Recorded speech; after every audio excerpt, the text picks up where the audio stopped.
Hey everybody, how's it going today? I'm going to show you how to make a really simple eggplant parmigiana in Italian.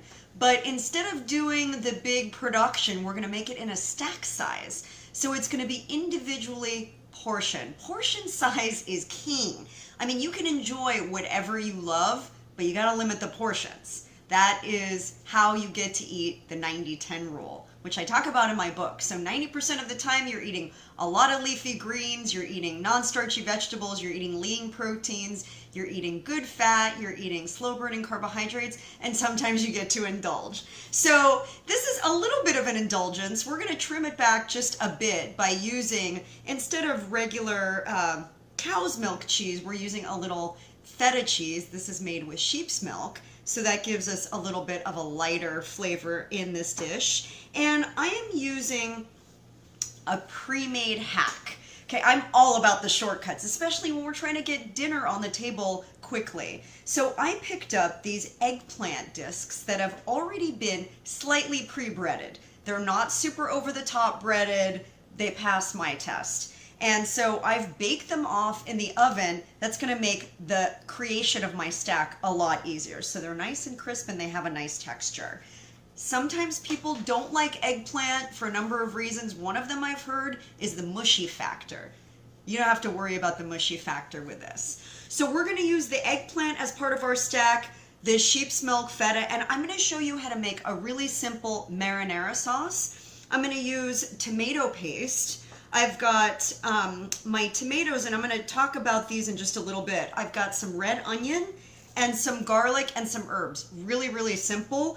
But I am using some tomatoes that have gotten a little soft. Okay, they have maybe gone a little bit past their prime. Are they bad? Should we throw them out? No, they don't need to be thrown out. They're just a little soft. So I'm going to trim off the pieces that maybe are exposed and open because that's where bacteria can get in, and then I'm going to use the rest of the tomatoes. This is a way that you can help do your part in preventing food safety. And one thing I want to just share with you, if you wash your produce when you bring it home with Eat Cleaner, you can avoid a lot of this waste. You know, we produce billions upon billions of pounds of food waste, and it's really harmful to the environment. It creates emissions that are worse than car emissions nowadays, because about 40% of our food ends up in the landfills. And we can all do our part to prevent that. It doesn't mean that you have to throw the whole produce item out. You can just trim the part that isn't very good. So I'm going to take my tomatoes and I'm just going to chop them roughly. I'm going to quarter them first. This one is just a little soft. There's no parts that are exposed or anything. And a lot of the time people like to remove the seeds. You know, that's kind of up to you. I'm going to remove them just with my hands, and these little tomatoes, they pop out pretty easily. If you don't mind the seeds, hey, leave the seeds in. Seeds never hurt anybody. In fact, the seeds are actually where you get a lot of nutrients, seeds and the skin. So in some of these, I'm going to leave the seeds in, and some I'm going to take them out. That needs to be trimmed off because that is exposed to air. So we're going to get rid of that. I've had a lot of people comment on my tomato practices too. I just want to address that because you may be wondering, if you've seen my refrigerator setup pictures, why I have tomatoes in the refrigerator. Well, when they've gotten ripe, if I'm not ready to use them, putting them in the refrigerator does slow down the ripening process. What I tend to do, just like with meat, I'll bring them out to room temperature and let them sit for about an hour, sometimes two, before I actually use them. So that's a practice that you can follow. And if you like to store them outside, fine, but I just don't want them to go to waste. So I've got my tomatoes chopped up here. I had 4 little ones, and I'm going to add that to my tomato paste to give it a little more texture. I'm just going to roughly chop these. Yes, I have seeds in them. I don't mind the seeds. If you want to take all the seeds out, you can. Kind of did half seeds, half without. Ooh, watch out for your fingers. Almost got mine. Using a nice sharp knife like the one that I have here, this is my go-to knife from Kangshan Cutlery, is an important thing. Just watch your fingers.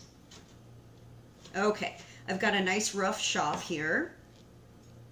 And then I'm going to push this to the side. And I'm going to chop up my onion and smash my garlic. This is going to be the base of my sauce. And what is really important to know, and what cultures have been doing for eons because they're just smart, is that using garlic and onions is a great way to get prebiotics and probiotics into your food. So why is that important? Because your gut health is everything. It is the control center of your ability to fight disease, to fight illness, to keep you strong and thriving.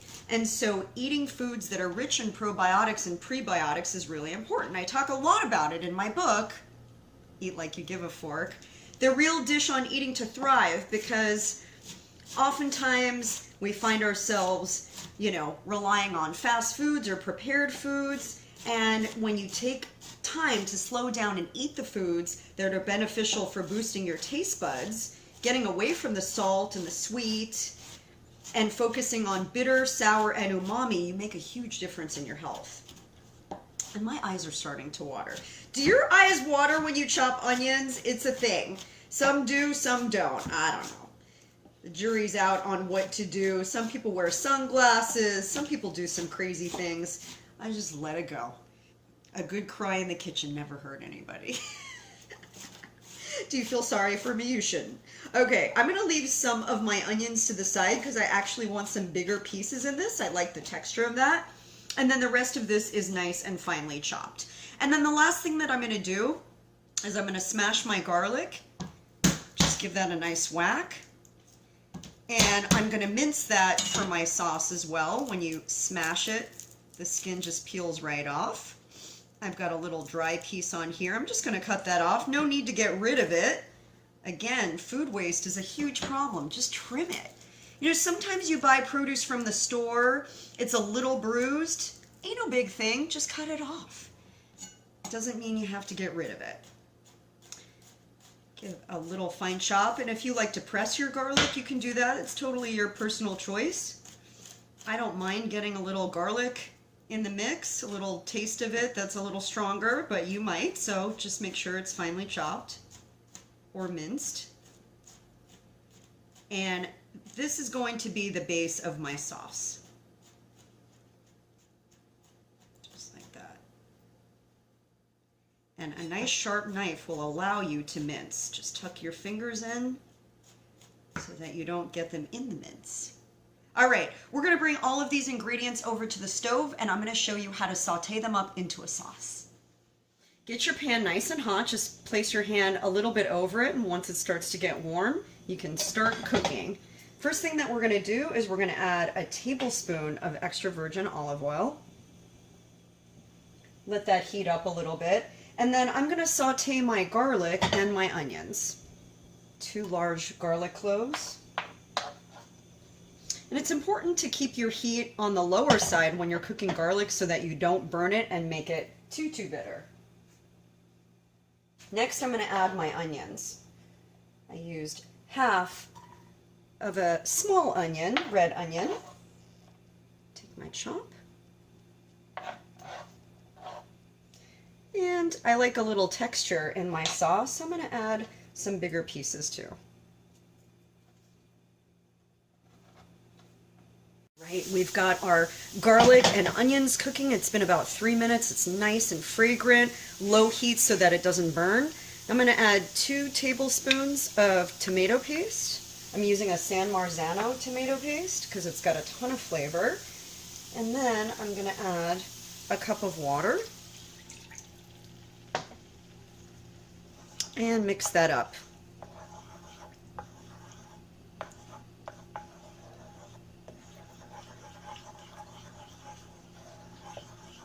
After I've mixed it up, it's going to kind of dissolve on its own once I let it simmer. I'm going to take our tomatoes that we chopped up and add that to our mix.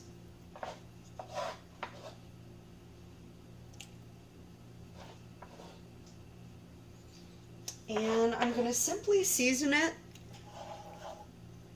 with a little Himalayan pink salt, about half a teaspoon. Same for the pepper. and a little pinch of smoked paprika. Okay, maybe 2. Let that simmer on slow and low heat for about 10 minutes. We'll come back and see what it looks like when it's reduced.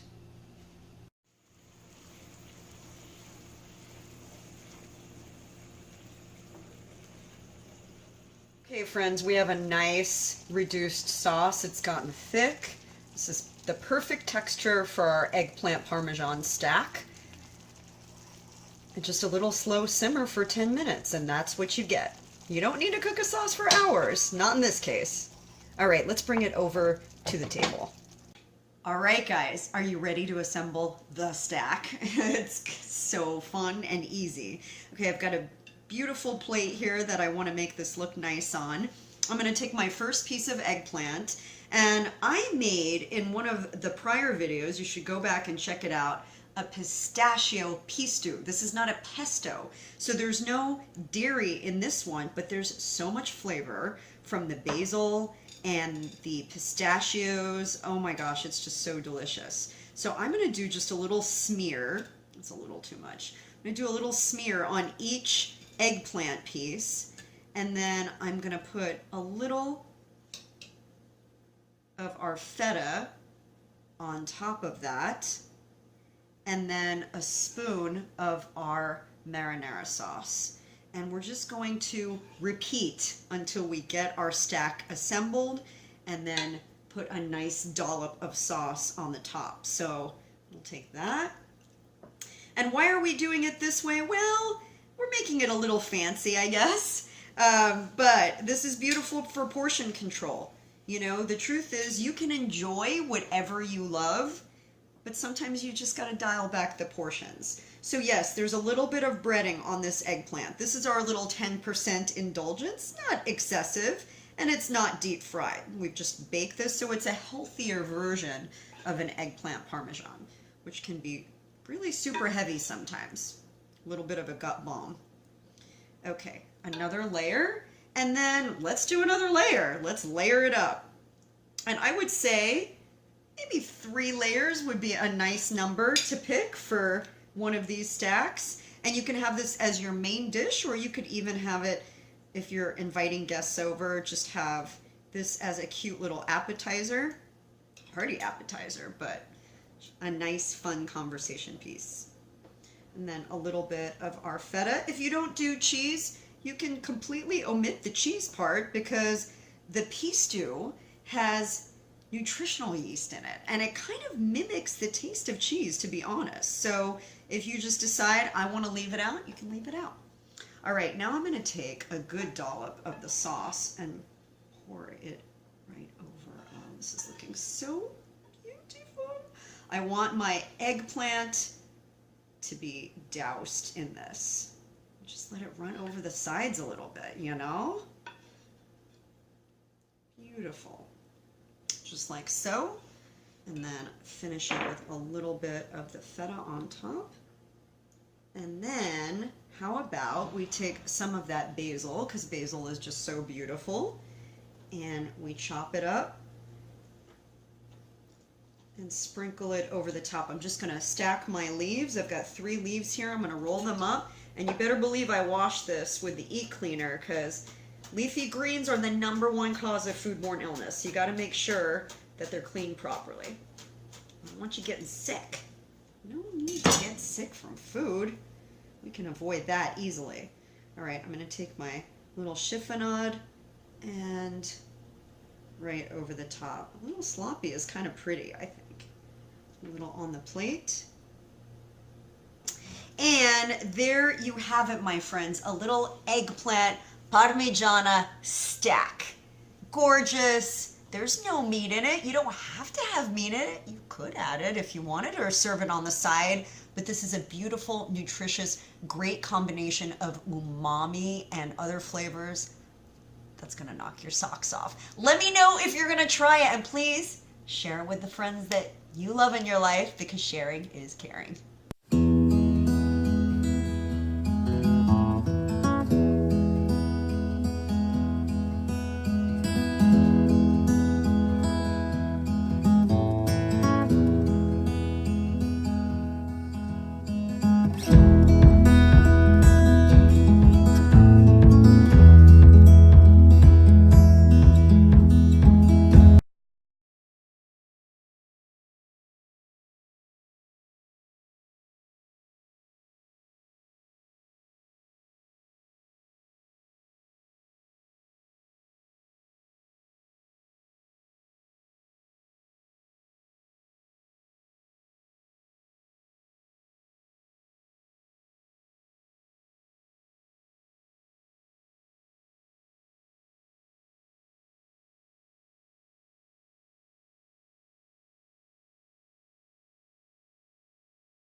going to a baseball game tonight. Oh. Dodgers game. Oh, that's so cool. Yeah, it's gonna be fun. It's gonna be hot as hell, but Yeah, definitely.